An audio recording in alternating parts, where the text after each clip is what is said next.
Ada yang mau tanya lagi nggak? Ada nggak yang masih punya unek-unek? Ayo.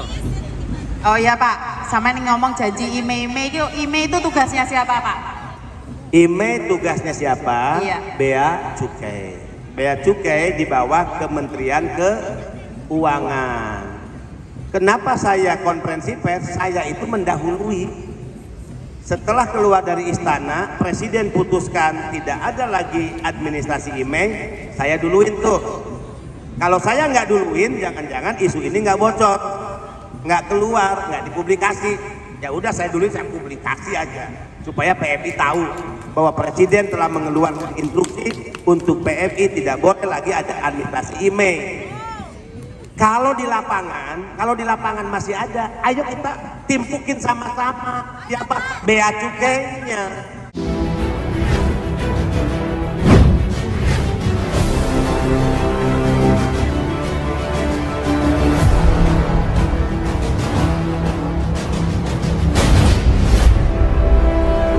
Aman dari godaan setan. Harus aman. Kalau masih ada administrasi, videoin, viralin. Sampean kan semuanya pegang HP. Pak Beni nyampaikan, videoin, jadi di bandara. Viralin. Kalau dia nuntut karena dipiralin secara hukum, saya yang menghadapinya.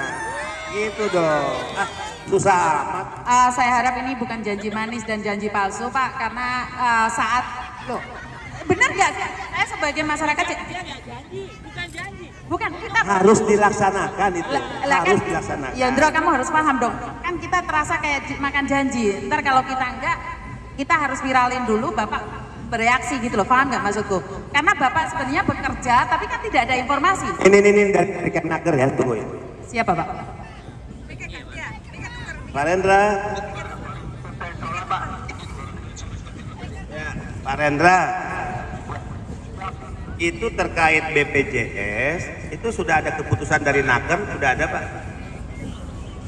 Permenaker nomor 4 Pak. Oh, jadi Permenaker nomor 4 mengatur tentang BPJS ya? Ya, BPJS TK Pak, tenaga kerjaan. Nah ini Pak Hendra, problemnya kan begini nih yang dihadapi di lapangan. Satu, PMI ini kan dulu korban pemalsuan dokumen. Sehingga muncul data ganda kan gitu ya. Yang kedua, mereka tuh kalau cuti selalu kan dicegat di imigrasi karena BPJS Bu, yang kita sudah clearkan bukan EKTKLN ya. Nah pertanyaan mereka ini adalah jangan karena BPJS yang belum dibayar mereka jadi korban gitu kan, padahal kalau mereka mau bayar BPJS itu bukan masalah uang, mereka sanggup kok. Cuma masalahnya selama ini kan kantor BPJS tidak ada di luar negeri gitu. Nah kedua, kalaupun mereka katanya dipermudah dengan aplikasi, BPJS juga nggak pernah sosialisasi kepada mereka aplikasinya model apa. Itu Pak Hendra. Ya artinya ya oke. Jadi Permenaker nomor 4 ya Pak Hendra ya. Itu manfaatnya udah lebih banyak ya manfaatnya ya. Oh lebih banyak Pak, ada 6 manfaat Pak, 9 manfaat baru dan 6 manfaat tambahan itu Pak. Lebih Pak. Itu apa aja ya Pak Hendra? Apa aja manfaat bagi PMI terkait BPJS? Seperti rawat lanjutan Pak. Kalau dulu kan nggak ada ya. Sekarang kalau dia tiba di tanah air masih sakit pasti ada rawat lanjutannya Pak. Oke. Kalau beberapa hal yang cover juga ada. Sekarang yang tadinya misalnya Pak, anaknya cuma satu di cover beasiswanya sekarang 2 orang sampai ke tanggung kuliah. Nanti saya sampaikan ke Bapak Pak. Saya WA Pak ya. Oh di WA deh ya, di WA ya. Karena nanti malam saya mau live dengan para PMI, saya sampaikan ya. Jadi BPJS diatur dalam Permenaker nomor 4 ya. Tunggu dong, video dulu dong, saya pengen lihat Pak Rendra masih ganteng nggak? Video dulu Pak Rendra. Pak Rendra tahu, Pak Rendra lagi ngomong dengan para PMI Hong Kong tuh. Ya. Nih Mbak Yuni. Halo Bapak, kira-kira saya pulang bayar BPJS nggak Pak? Enggak, kalau udah tahu bayarnya nggak ada Mbak. Karena saya kan ada ganda Pak, dulu nama saya Markona, sekarang ganti Yuni Pak.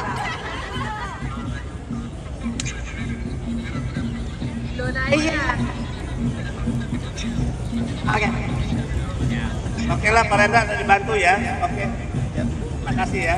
Oke, tepuk tangan. Jadi clear ya. BPJS diatur melalui peraturan siapa tadi?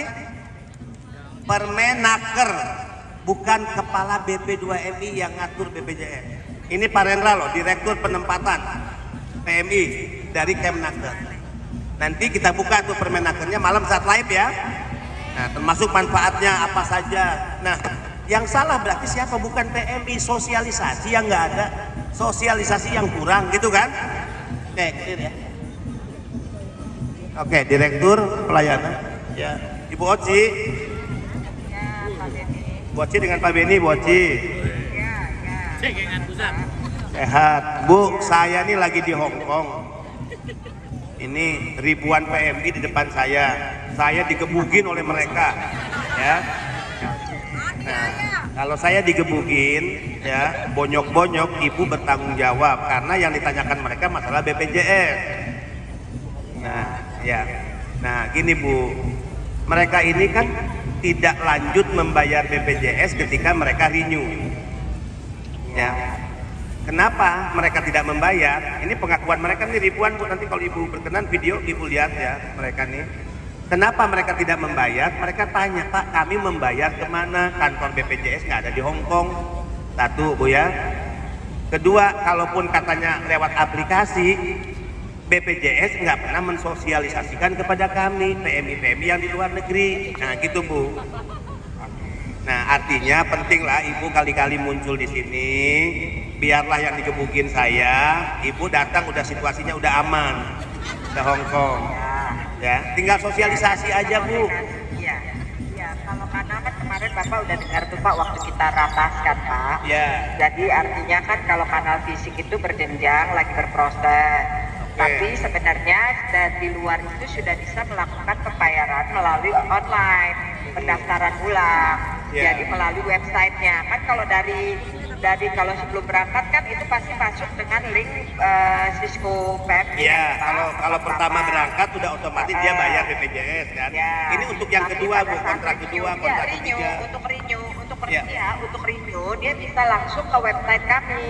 Ada pendaftaran orang mandiri. Website. Nanti PR-nya nanti kami akan segera lakukan sosialisasi deh Pak. Nah, ke Hong Kong aja Bu, datanglah Bu, ketemu dengan ribuan PMI Bu ya.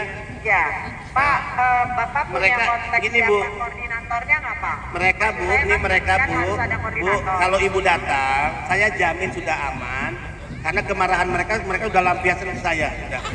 Jadi Ibu datang udah aman. Nah nanti lewat Mbak Yuni nih, Bu, Mbak koordinatornya Mbak Yuni Bu, ya. Oke. Ini say hello sama Mbak Yuni nih, Mbak Yuni say hello. Ya. Ya. Bisa nanti kartunya kasih nomor saya barangkali ya atau Mbak Yuni nanti tidak bisa koordinasikan deh. Yes, Model siap. gimana sosialisasinya ya. Iya Ibu. Saya bisa dapat nomornya mungkin lewat Mas Sestama barangkali ya. Iya Bu. Dengan Pak. Oke, ya. Oke, terima kasih. Oke, makasih Bu ya, makasih ya. Ibu-ibu, apa dua pelajaran penting hari ini? Satu, BPJS itu yang mengatur bukan BP2MI, Permenaker. Ya. Oke, kedua, yang harus dimarahin sosialisasi yang diminta itu, jangan kita yang sosialisasi, bukan urusan kita, urusan BPJS. Tadi dia ngaku kan, oke kami akan datang untuk sosialisasi ya. Jadi marahnya hilangin ya, jangan marah ke BP2MI. Saya udah datang jauh-jauh pakai duit sendiri, datang ke sini dimarahin lagi. Bapak, diisuin ini itu lagi. Bapak lempar tanggung jawab nih. Enggak dong, saya ingin meletakkan porsi ini tanggung jawab siapa. Oke. Ya, Karena selama ini kita salah sangka Pak. Ya. Saya rasa Bapak itu selalu melempar tanggung jawab. Ya, sudah saya maafkan atas salah sangkanya. Clear ya? Tuh. Oke, Mbak Yuni menjadi kontak person dari BPJS Nasional yang dia harus turun ke sini sosialisasi. Kumpulin seperti ini ribuan orang gitu ya. Oke. Apa sih? Berarti kan memang sosialisasi yang kurang ya. Ya. Lagi yang saya katakan tadi bahwa bukan kita takut untuk membayar ya. Pirek. Iya udah. Kecil itu ya, Masih ngomong bagi loh. PMI Hongkong kecil. Cuma 350.000. Iya. Oh kecil, tapi masalahnya sosialisasi dan Ya. terasa sangat membebani saat saya mau terbang nggak jadi Mau terbang. cuti, ya betul. Jadi saya sendiri akan menanyakan sama ibu yang terhormat, ini khususnya yang data ganda ya, karena saya terkendala ini di data ganda di tahun itu yang saya ingin perjuangkan. Kenapa saya ikut Pak Bedi? Karena saya ingin mempertanyakan data ganda itu. Jadi ora. Terus mari ngono, lali aku drojo aja omong. Aku aja ngomong be. Jadi data ganda itulah yang membuat itu benar nggak sih? Selalu alasannya Cisco, kan harusnya Cisco connect dewe, masa kita yang konekin, benar nggak sih? Jadi bayar nggak apa-apa, tapi jangan dipersulit dan jangan lupa antriannya bro. Berapa ribu orang yang mau pulang antriannya sampai berjam-jam. Kita pun nggak peduli, yang penting pulang selamat, jangan ditahan di bandara. Dan yang sangat mengkhawatirkan adalah saat kita belum di imigrasi sudah ditahan di maskapai, itu yang kita khawatirkan ya.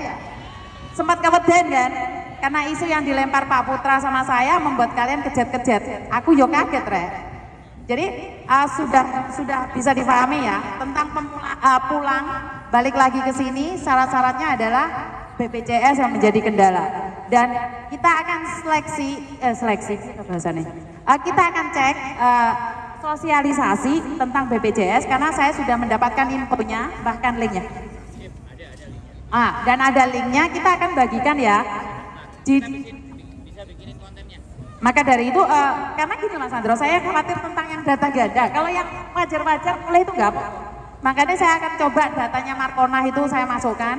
Salah satu dari kalian yang mau pulang Indonesia, saya akan masukkan data kalian, tak uji coba atau uji nyali ya. Apakah benar? Kalau enggak kita protes. Apa Mbak Dada Mbak aku tuh bekon jamu kono? Kok tak antemi kon kok yo. Kene nek ngomong yo lah kok ngono. Apa semacam lo? Prewangamu. Bukan, ya wes. Ada yang disampaikan lagi sebelum Mas Andrung senyum-senyum lagi. Tanya lagi enggak? Saya jauh-jauh datang loh, pengennya banyak itu apa kek masalah. Oke. Ya, mandiri sepanjang dia berangkat resmi, mandiri ya. Yang berangkat mandiri kan? Maksudnya mandiri itu seperti apa? Sebentar Pak. Mandiri. Penempatan itu kan ada yang berangkat lewat G2G ya. Jerman, Korea, Jepang. Ada yang berangkat P2P ya, diberangkatkan oleh perusahaan. Ada yang berangkat mandiri. Orang googling di internet, nyari lowongan kerja, kemudian dia melamar, dia terbang, itu mandiri. Kalau dia ingin perlindungan BPJS, sepanjang dia untuk bekerja, dia wajib membayar BPJS. Pertama nih, sama dengan Hongkong, sama aja, nggak beda ya. Tapi tadi kan kelemahannya, bagaimana yang mandiri lanjut kontrak, otomatis dia tidak membayar BPJS. Kenapa dia tidak membayar? Jangan salahkan ke PMI. Salahnya tadi BPJS kurang sosialisasi. BPJS tidak punya kantor di mana PMI bekerja di negara itu. Clear ya? Wajib Bu, kalau BPJS manfaatnya sebetulnya banyak manfaat, tapi sayang tidak tersosialisasi. Ya. Kalau BPJS Kesehatan ini baru keluar undang-undangnya. Ya, pelaksanaannya kapan itu juga bukan menjadi tanggung jawab BP2MI, akan diatur nanti melalui peraturan Menteri Kesehatan, Permenkesnya.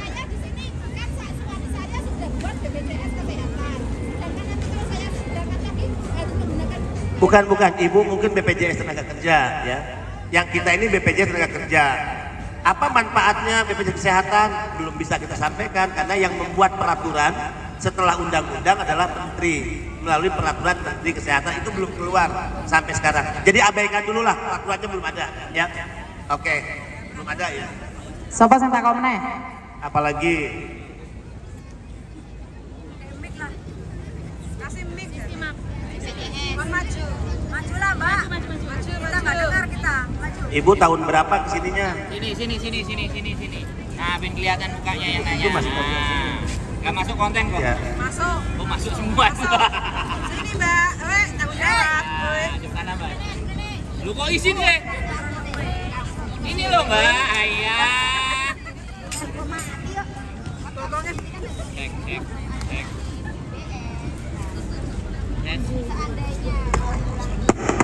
Ada permasalahan di negara. Oke. Mas Sandro. Oke. Seperti ini yang saya katakan tadi bahwa butuh sosialisasi ya. Kan dia itu kekhawatiran. Lah aku di gini ra ngerti BPJS aku tahun 2000 mrene ya. Beneran lah. Ada yang sama tahun 2010?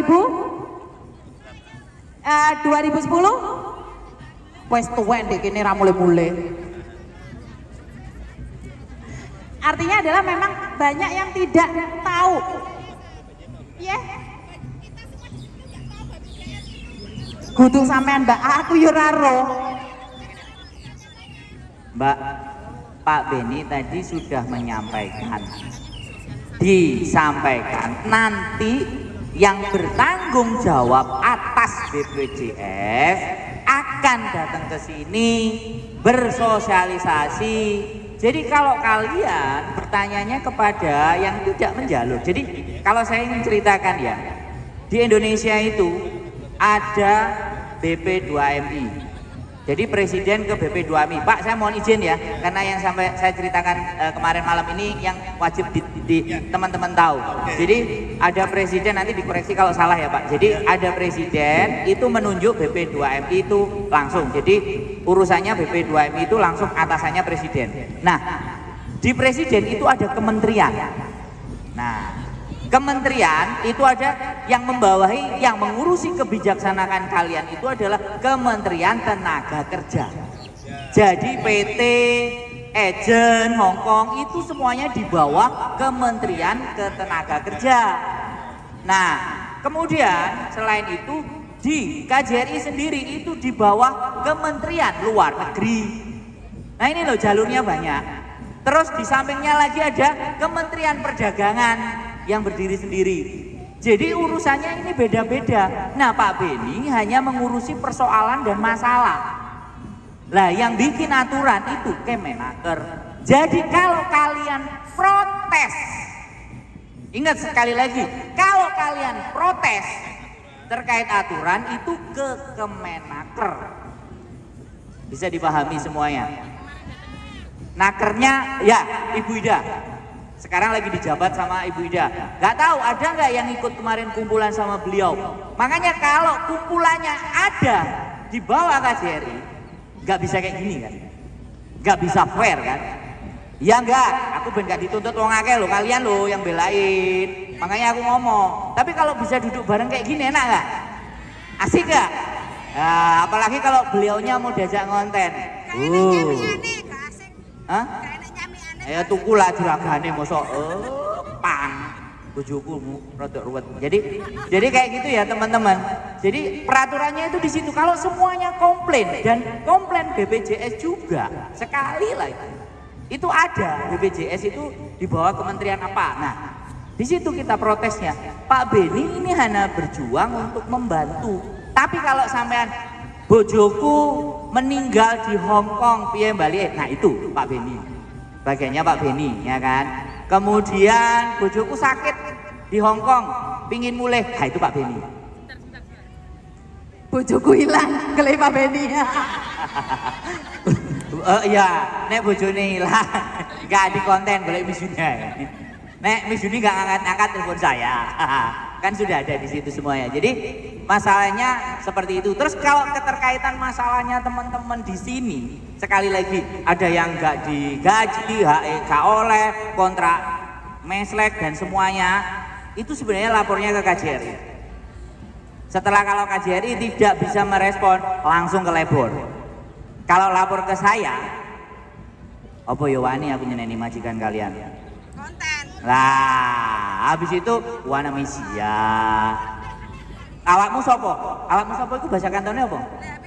Lehai pingko. Ah, bongko cocokku piye. Aku hanya, jadi kontenku itu hanya bagaimana kalian itu ngerti, bagaimana kalian kuat. Dan bagaimana kalian, aku harus ngapain. Sing bingung kan kadang-kadang, aku kudu piye.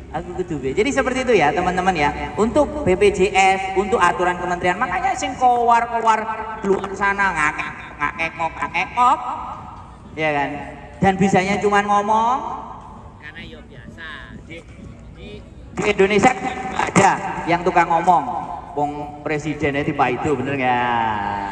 Ayo, ya nggak presiden itu diloloh yang ABCD salah satu yang bela ini kan Pak Beni, ya kan Pak?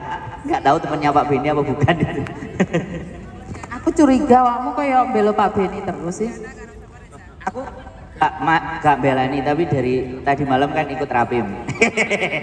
Jadi rodok sedikit ngerti gitu loh maksudnya. Ya nek gunane maksud dijak rapat delok tok terus gak bisa menyampaikan ke teman-teman kan bukan begitu kan.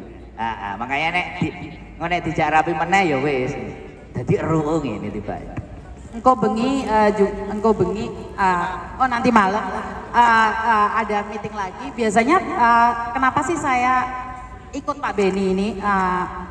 Bukan ikut Pak Beni ya, sebenarnya kenapa saya mau kedatangan Pak Beni, bahkan saya izinkan tinggal di rumah saya, karena pejabat yang pertama kali mau live ini dia, iya berarti kan nggak ada yang ditutup-tutupi. Nah dari situ saya minta bantuan kalian, nih kalau beliau live, sharen, sikat sendikat itu loh, jadi band sendikat itu kejet-kejet, dan profil kalian itu harus diisi dengan informasi, ojo mau ceritanya tentang cinta-cinta toh, iya.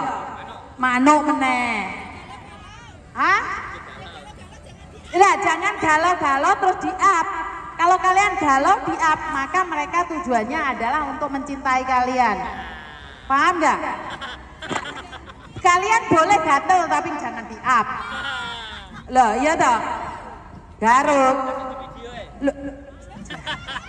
Jangan ya, ini nafsu tak tersalurkan tidak boleh seperti itu. Dan saya tahu pikiran kalian lagi traveling kemana, yang mic-nya beda ya. Ayo lu singgolan, saya tahu bapak aja, dulu. Lanjut, apa? nanya yang bener. Allah tak bentai rawat dia.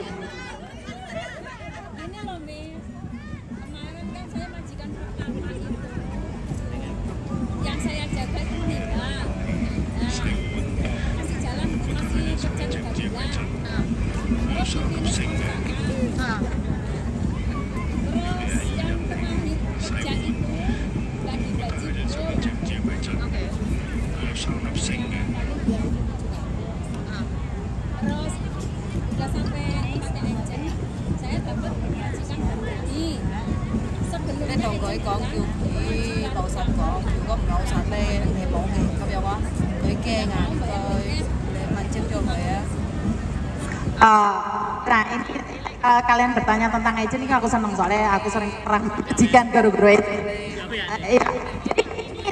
Mbak, kenapa saya selalu jelaskan sama majikan? Di satu kontrak majikan wajib membelikan kalian tiket pulang pergi, apapun alasannya. Jadi satu kontrak yang kalian tanda tangani, majikan punya kewajiban untuk memberikan kalian tiket pulang pergi secara gratis. Dan ini yang sering disalahgunakan oleh agent. Jadi kalian pilih kontrak gak itu. Saya ngomong sama majikan, saya dulu, iki arek iki finish kontrak. Saiki mompong tiketnya murah kayak ono dikek 1.500 satu kali jalan atau 1.000. Saya selalu bilang seperti itu. Lah kalau di interminute piye? Loh, kan satu kontrak sudah ada tulisannya, Mbak. Satu kontrak Pau Loywood Kebi Loywood. Dan kalau kalian sakit, itu majikan yang bertanggung jawab, mutlak. Jadi jawabannya Mbaknya adalah, karena sekali lagi gini Mbak, majikan biasanya agent itu main politik juga dengan majikan. Kenapa? Arek ini lah, tiket gak apa-apa. Itu juga permainan saya. Paham nggak? Jadi bukan agent yang salah, karena agent ingin menyelamatkan kamu supaya kamu gak pulang ke Indonesia dengan potongan. Seperti itu. Jadi si Marco lagi waya mulai Indonesia, gak usah dikai tiket. Itu main condition dengan, jadi saya tidak berani ikut campur karena itu adalah masalahnya di agent kalian. Pengalaman saya seperti itu. Kalau saya tidak memberikan, itu pasti saya ngasih tahu anaknya. Nah masalahnya agentmu fair nggak, terbuka nggak? Karena kebanyakan agent nggak akan cerita detail ya. Jadi karena saya sendiri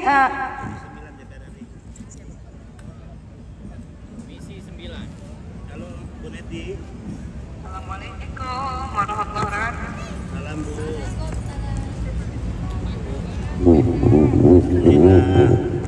Ini Bu, apa? Ini terkait BPJS Bu. BPJS ini kan menjadi masalah bagi para pekerja migran kita. BPJTK ya Bu ya.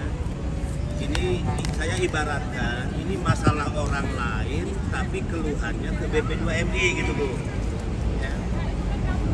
Ini tugas orang lain tapi karena masyarakat tidak diedukasi yang disalahkan BP2MI. Ya. Nah, dalam hal apa?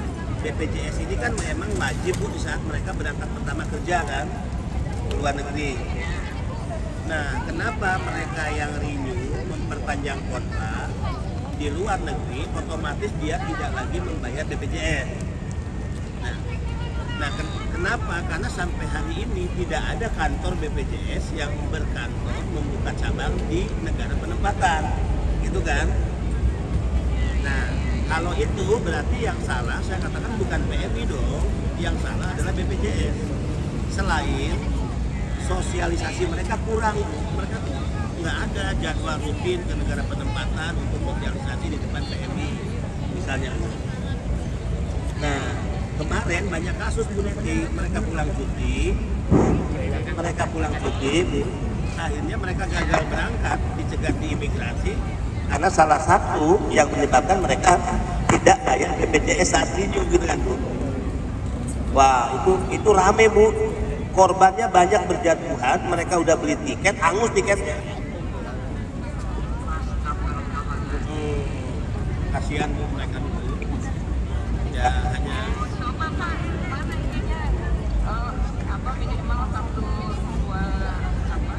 satu dua contoh kasus ya. Nanti Di kontennya Miss Yuni. nanti itu ada Bu di Hong Kong tuh Mbak Yuni itu yang sangat rajin mengadvokasi kasus seperti itu Bu. Nanti saya juga berikan kontak telepon beliau lah ke Ibu.